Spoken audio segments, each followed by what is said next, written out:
The scribes and Pharisees, I'm thinking it's safe to say, hated Jesus. They hated him.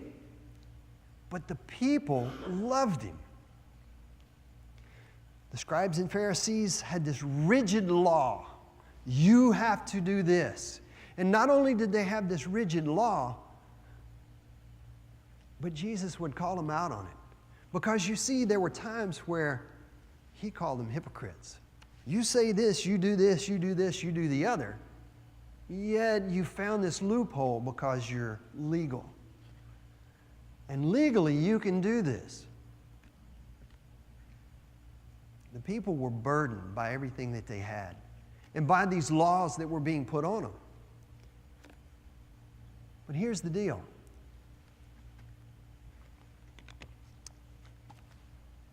They had a trap set. Now, I got to tell you, I have a spidey sense. For those of you who have seen the movie Spider-Man, Spidey sense? Okay, just making sure some of you have seen that. There are times where that spidey sense of mine starts going off. My little buddy Micah has got it too. Thwip. So we're out there, right? My spidey sense is this big. My wife's spidey sense is this big. And when she tells me something, chances are really good it's going to come true. And I feel the hair on the back of my neck standing up, and I hear ringing in my ears, "Danger, Will Robinson, danger!" Jesus heard that. Why? Because they set a trap up. Here's the deal. And let me lay out how they set this trap, because they were smart. They didn't use their law. They used the law of Moses. That was the gold standard. If you had a law, it had to meet that minimum. It was money.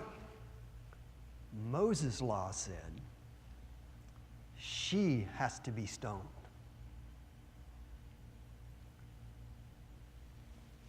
The people were looking for Jesus to give mercy. So here's the quandary. Do you uphold the law? Or do you pander to the people? Do you deal with Moses and the fact that God gave him this, and you break his law? Or do you show mercy to those around you in opposition to the law? They had him. They had him. Either way he goes. I mean, it's kind of like asking the question, have you quit beating your dog lately?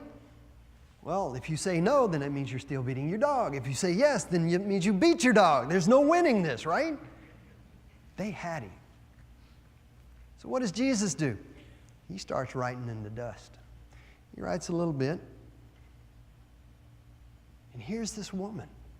And I guarantee you, they drug her in here, cast her out in the midst. She was acceptable loss. They didn't care about her. They wanted to get rid of Jesus. Casualty of war. Jesus is writing. Now, there's a lot of people that have debated what Jesus is writing. Here's what I know to be true. If he's writing in Aramaic or writing in Hebrew, he is writing right to left. What he wrote, I'm not sure. Could be their names, could be their sins. He could have been writing down important dates that he needed to remember. We're not sure. But he sat down and he wrote. Now, how do I know this about Hebrew, reading right to left? Because I took a couple of terms of Hebrew when I went through seminary. And I want you to know I had a nervous twitch. I could sit in class and hear the professor's voice, and it was like PTSD washed over me, and my thumb would twitch and my eyebrow would click around. You say, well, it can't be that stressful. Oh, you have no idea. I had a buddy of mine that had an eye chart in his room. You know the ones, if you can read this at such and such, you have 20/25. We're all great doctors when it comes to that. I stood in the back of the room and I read the chart.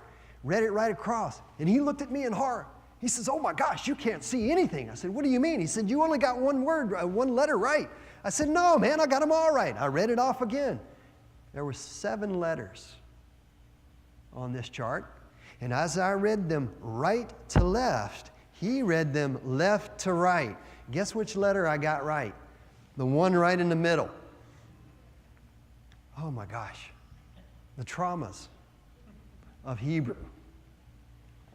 I understand. Oy vey. So here they have him. Guess what? Jesus stood up. Now, it's a trap. But it's hard to trap somebody when they know you're going to trap. You see, here's the point. You can't trap somebody when they know what you set a trap.